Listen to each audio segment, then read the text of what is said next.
Hey, this is C in Detail. I'm Chris, and this is MMA For You's Q&A for July 2013.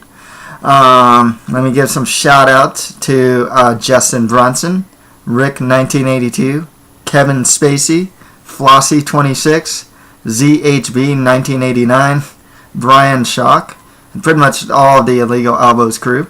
Perfect Machine TV, Cheetuis, Cardia 797, Philem 99, Florentina Ariza, Chris Beck, 69 Gangster 69, Vegeta DTX, Burnman 23, Persistent Thug, Cyberplex, Freedom McGee, and Cezanne 85.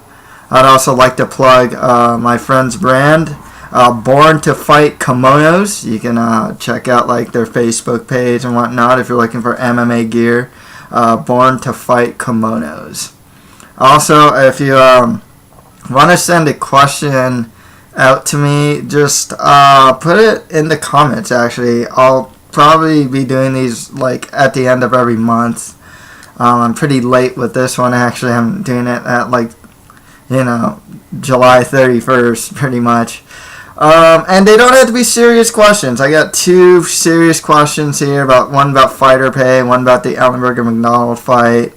The other question, though, is what's my list of the hottest female MMA fighters? So, they don't have to necessarily be... They should be MMA related. I prefer that. But they don't have to be ultra serious questions as well. If you want to just give me like, what's your list of favorite knockouts? What's your list of this year? List of this, What do you think? How do you think this fight's going to go? You can send me questions like that too. It's not a problem. Okay, let's get started. Okay. Ron from Texas asks, what is your take on UFC fighter pay for the undercard fighters? This is actually a really good question. It goes into a lot of different topics here because, as far as just my general thoughts, the way I see it is I don't see why a guy that fights for the biggest MMA organization in the world still has to have a second job to, be a fighter. It seems very strange to me that these guys, they're professional fighters working for the biggest organization out there, and they still have to get second jobs, to support their fighting career. That just seems very odd to me. The other side of the argument, the argument is like, pretty much the guys on the end card, no one's paying them to see him fight. Also, what they'll make in the UFC is still more than what they'll get in, the regional scene. It's still more than most other places, And like I said, let's just give names like a Justin Salas or who else is a total undercard guy? Joao Zeffirino, Rafael Natal. No one's paying to watch these guys, except for their friends and family, buying tickets to watch them maybe or something. But otherwise, so that's the counter argument. What is their worth to the UFC? Because it's still an entertainment business as much as it is a sporting business as well. But if you really look at it, John Cholish was one of the guys that really brought it up. He's now cut from the UFC. He said fighting in Brazil, he made nothing. The guy works as a energy trader in Wall Street, And the argument is like, dang, that sucks. He works for the UFC. Why should he... How can this guy be getting paid nothing after, even after sponsors, Because not everyone can get great sponsors. And that's also the other thing that goes into subject is like MMA management in a sense, because are guys managing these fighters the best they can? Are they getting them the best sponsors? Are they getting them the best deals that they can? Granted, then this goes into the monopoly thing.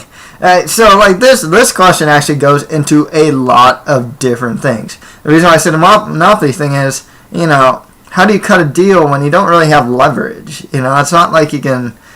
I know they can go to the World Series of Fighting or Bellator, but the fact of the matter is, the number one MMA organization out there is the UFC.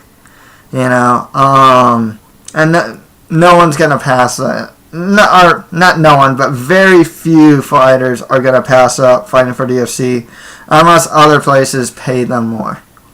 But yeah, John Schultz was saying that I think either he made nothing when he last fought Gleison Tibau in Brazil or lost money.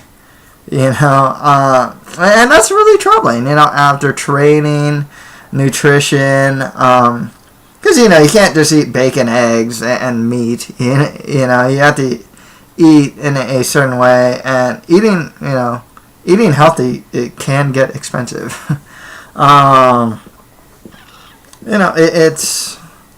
It's really tough. It sucks. Dana White had a lot of things to say about this too. This is a really funny example because he'll use an example that, like a straw man argument, like, you got a guy getting $50,000 per fight. Well, and he'll use that example, right? First of all, not many fighters, only top end fighters get $50,000 or more per fight. The other thing is, if someone, say from a Strikeforce deal, is getting $50,000 per fight, they're probably a lower tier guy. More likely than not, you're on the chopping block too. So getting paid more, depending on where you are in the UFC totem pole, could actually, in a sense, be a bad thing. Because if you're, I don't know anyone by name. Let's just say Tim Kennedy. I'm using him as an example. It might not be the best example. He's getting paid a good amount, like $50,000. If he lost to Hoger Gracie, I would imagine that he would probably be cut. He's an expensive fighter. I don't know too much that he brings to the table. I know he has a military background. He is a good fighter, a solid top 11 to 15. That's why I said he's not the best example. But if someone worse than him got $50,000 per fight, they can lose a fight, and I would imagine they'd get cut. I mean, I don't have any real evidence for it. It just seems like it's a bit dangerous for a fighter when they're pretty much quote-unquote overpaid.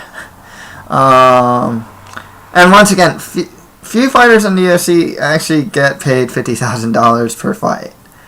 Then the other thing that Dana did, I don't really want to bash Dana because this is what he does. I like the guy a lot. He diverted the subject by saying, okay, we'll pay fighters more by getting rid of the bonuses. And then what happens is I'll talk to the fighters about it. Well, most fighters, especially, a guy like a Joe Lozon or Munoz, there's certain fighters that will love the bonuses because they fight in a way that would probably get them bonuses anyways. And also, if you go to the bonus argument, I wish I probably should have actually done a little more quote. I should have quoted this, but pretty much fighters who get bonuses tend to be on the main card. The higher paid fighters tend to be on the main card. And there's evidence for this too. So the people getting bonuses, I'm not talking the backroom discretionary bonuses either. I mean like the of the night bonuses. The majority of them are on the main card. Then after that, the guys on like the FX prelims will get it. It's like 30% of fighters get that. Will get the bonuses, and almost like hardly any fighters on the Facebook prelims get the of the night bonuses. So he diverted the subject to bonuses, and the fighters agreed that bonuses stay. Done. It's like, well, this he's really good at this, diverting the subject, the actual subject. The subject's about fighter pay for undercard fighters, not bonuses. So, like, the subject is over, Fighters want to keep their bonuses. No, that's really not it. And actually, if they did get rid of bonuses, like just of the night bonuses, and distribute it to the undercard fighters, you're talking about undercard guys that will probably get like 10,000 to show, maybe 10,000 to win, instead of like the 8-8 deal. Sometimes you see like 6-6 deals, like 6,000 to show, 6,000 to win. And finally, there was some really good research actually on Bloody Elbow. I wish I could find the article again about the MLS comparison that Dana White used. Because, obviously they're not like, they don't have the big money like the NFL, NBA, and guys like that. So he compared them closer to MLS. The only problem is the takeaway that the fighters or the players in MLS get, Major League Soccer get, in comparison to like the corporation or the league gets, is like, I forgot what the number is. I should have wrote it down. Arbitrary number. It's like 70-30. League gets 70%. Right, athletes get like 30%. Arbitrary number. Don't quote me on this. But like the research that's been done, if you look at what the UFC gets compared to what the fighters get, it's something like the UFC get like 90% of the revenue and 10% goes to the fighters. Don't quote me on that number, but it's the point I'm trying to make is like there's a very big contrast between what the league gets and what the fighters get. That's the big message that I'm trying to get. And if I actually wrote it down, I'd give you exact numbers here. Granted, there's overhead, advertising, and whatnot for the UFC. From what I read, and once again, I wish I wrote this down and so I could quote it. The UFC does have enough money to pay their undercard fighters more, to the point, not everyone gets like $50,000 paydays. You know what I mean? But you can give them like 10. I think one guy actually who did his research said that it is possible, for the fighters to get like 15 to show, 15 to win. Which would be good for the fighters. Fighting 3 times a year, you're making some decent money, good enough so you don't need a second job. And of course there are counter arguments to this. I already explained in the beginning how much is a fighter, these fighters worth. One thing that this does though is it doesn't attract higher level athletes to get into mixed martial arts. If you're going to get paid more doing football or basketball or something like that, then they're going to go there. The monetary incentive to do mixed martial arts isn't really there, per se. Until you get, higher and higher. You got to kind of prove yourself, of course, but initial incentive to do it, there isn't much. This is a really big subject because it goes into so many parts of MMA. Management, leverage, which goes into like the whole monopoly thing, comparisons to other sports, fight bonuses, it goes into so many topics. So yeah, it's a really good question. Okay, next question by VG2. What is your take on the Rory MacDonald versus Jake Ellenberger fight? Was Rory obligated to do more than just jab his way to win? You got to preface this with he won. He beat a top 10 guy. He doesn't have a top 10 guy under his resume. He has BJ Penn, Nate Diaz, Mike Pyle, good wins, but not that solidified top guy. Jake Ellenberger had wins over guys like Marquardt, Diego Sanchez, Jake Shields. And he beat him handily, actually, to be perfectly honest with you. Using a jab and footwork and a front kick. Really, that's what he did. I didn't notice this until doing a little more research, but this jab-heavy style is actually becoming very much a trademark of Firas Zahabi / I think John Danaher trains and TriStar. If you look at John McDusty's fight against, say, Sam Stout, jabbed his way to win. When he was fighting Derek Cruikshank, when he didn't do a lot of the crazy kicks, jabbed his way to win. GSP against Kozchak, GSP against a lot of guys. You can see the use of the jab with him. Miguel Torres, when he fought Antonio Banuelos, jab heavy. He was training at TriStar at that time. Jab heavy fight right there. And he's using a more jab-centric fighting style. Even against like Marlon Moraes, who he didn't win against, you can still kind of see it there. Kenny Florian, when he was training at TriStar, jab heavy against Takanori Gomi and Clay Guida. Managed to get the finishes though, but you can definitely see that there is a, from what I can tell, it looks like a pattern, to be honest, with Firas Zahabi guys and TriStar. Is it bad? No, because the jab is one of the most underutilized weapons in mixed martial arts. This question, so I think he did what he's supposed to. He's supposed to win, but mixed martial arts goes past that because it's not just sport, it is entertainment. If you want people to watch you, you generally have to have like a lot of charisma, maybe a look. Also, you gotta have exciting fights. And at the end of the day, this was not the most aesthetically pleasing fight to watch. Let me preface that, because actually that's not right. Because even like Floyd Mayweather fight actually isn't the most fun to watch. I love it because it's all about his technical mastery. I love his fights.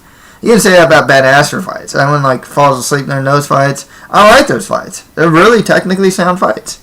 But, the people who like those type of fights are generally few and far between, though. From an aesthetic perspective. Should he have done more? I mean, I think Jake Ellenberger could have done more. I think he really should have gone for more takedowns, maybe in third. I know he had a hard time getting past the reach, but what one guy was saying too, it's like, what kind of game planning is this when you can't defend a jab against a guy that has shown to use a jab in the past? You're getting hit clean in the face with jabs. You can't slip him. You can't outside leg kick. You can't, threaten a takedown every time he jabs or something. I mean, so that's the thing. I mean, it's easier said than done, but you gotta wonder about the game plan here. What was going on?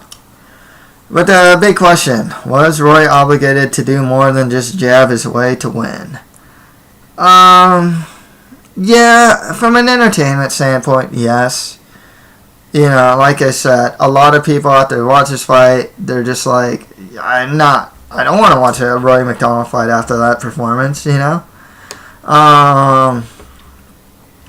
So, I mean, it just, that was a big criticism was John Fitch, that he wasn't exciting. He'd grind his way to wins, even though he was a top fighter. Okami has that same problem as well.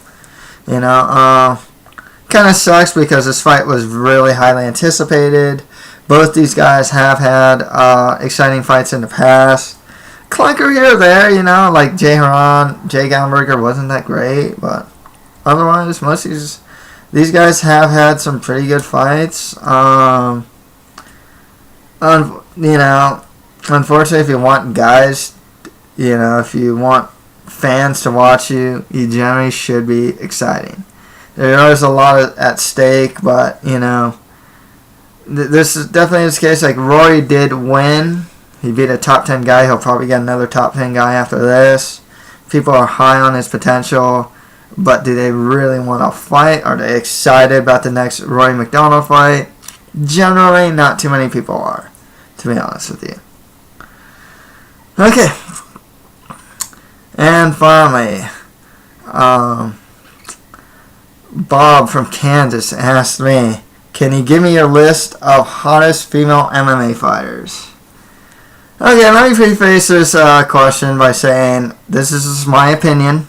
Okay, it's totally subjective, totally my taste. If you don't agree with it, you know, I mean, it's just my taste, you know what I mean? It's not really a serious question. What one guy thinks is hot, another guy can think is ugly. What one guy thinks is ugly, another guy can think is hot. So, yeah, let me just go down my list. As far as, like, hot, my top 5 would be South Valley's own Angelica Chavez, Lena Hunter of Chinikova. She fights in SFL. She's super hot. Lori Fancy Sanko. She's the one that got pregnant. She fights in Invicta FC. The karate hottie, Michelle Watterson. Dude, she was wearing, like jellyfish colored pants against Jessica Penne, and she looked hot in those. And for me, the Crushing Russian Mariana Kayfetz, I think she's really attractive too, as far as my top 5.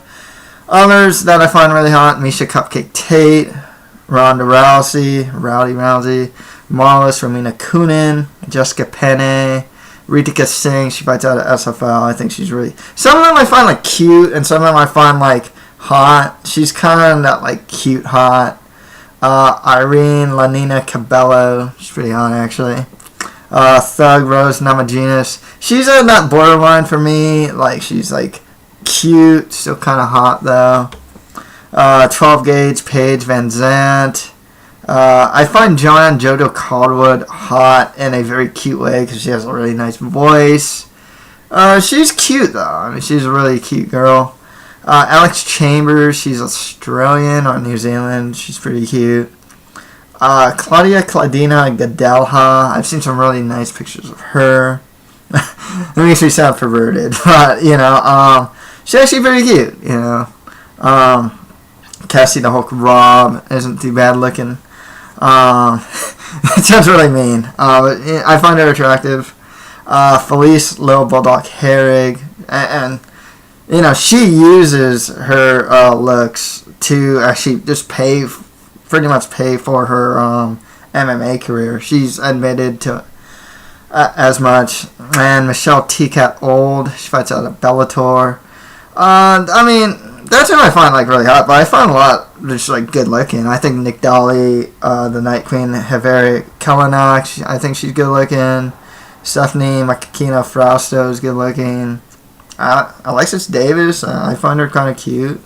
Leslie Smith. And here's the thing, too, like, with female fighters and mixed martial arts, it's like, when you see them in the cage, they have, like, the cornrows and whatnot. I mean, outside the cage, like, some of them actually look really good. You know, some of them actually modeled. A good amount of them actually model as well, you know. So, yeah, you see them in the cage, like, they have the cornrows and whatnot, and you know, they don't look attractive there. Except maybe the top 5 that I mentioned. But otherwise, outside of the cage, not too bad looking, you know. Leslie Smith, she can be attractive. Sarah McMahon, you know, not too bad looking. Kat Alpha Zingano. Sanja Sukovic, she fights out of SFL.